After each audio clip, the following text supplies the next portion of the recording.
booth, and we're with Ronan Chris Murphy. Was nice enough to stop in and say hello.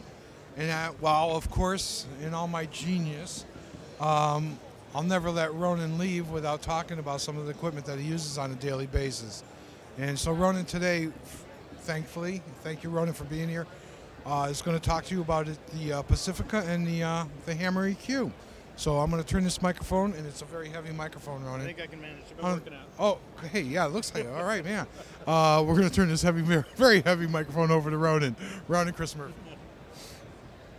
Right on. So one of the things they wanted me to talk about here was the Pacifica. Again, asking me to use things I use day in and day out. And one of those things is the A-Designs Pacifica. And there's a whole lot of great mic preamps out there. You know, things from 40 years ago or more, and some great products coming out from other people. But the Pacifica has kind of become my go-to for almost everything, especially in modern records where a lot of times you're making things really fast, you know, really tight schedules. The thing I love about the Pacifica is that I can always use it as a go-to.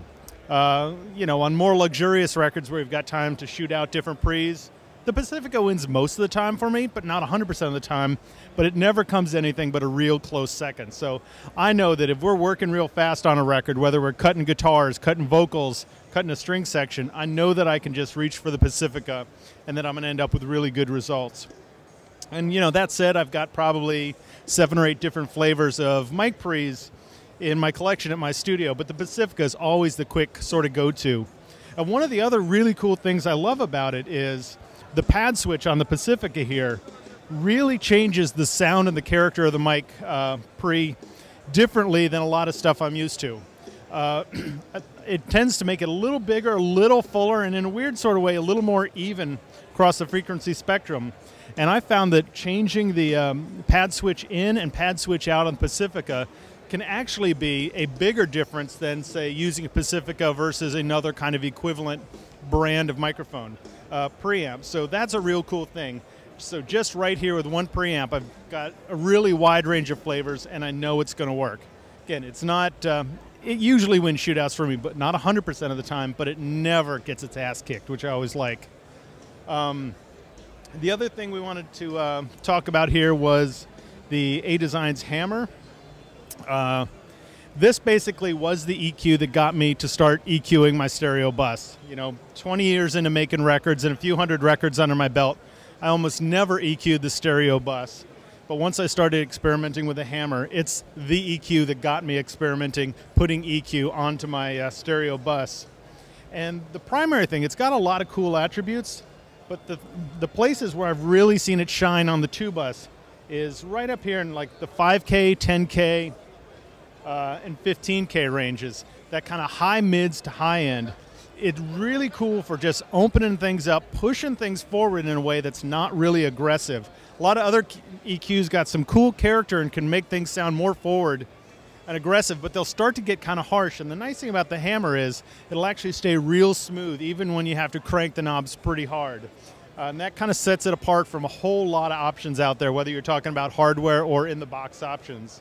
So there's a lot of cool applications, but where I find myself using this the most is, again, that little 10K to 15K on an overall mix, and I do a lot of instrumental guitar music as well. A lot of times a little 5K boost can really help push those guitars forward. And one of the other tricks I really like on the Hammer too is for rock electric guitars.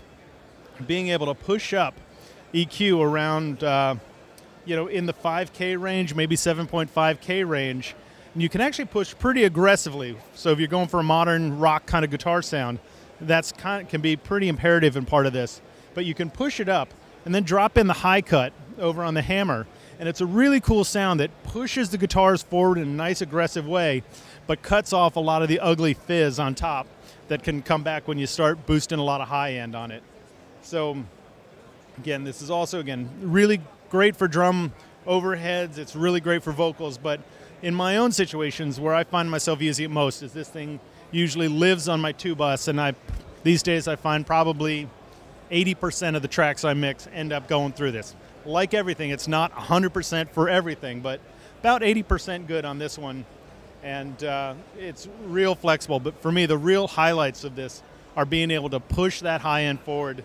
And another engineer buddy of mine were testing this for a while, and the thing that we found was you kind of flip it in and it sounds like you had an extra 30% on the album budget. There's just something about it that makes it sound a little classier, a little more hi-fi, and a little more expensive. And it's kind of hard to articulate it, but one of those things, you hear it and you know it.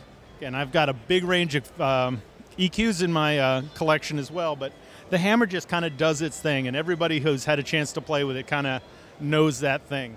So yeah, it's been a really great asset into my studio.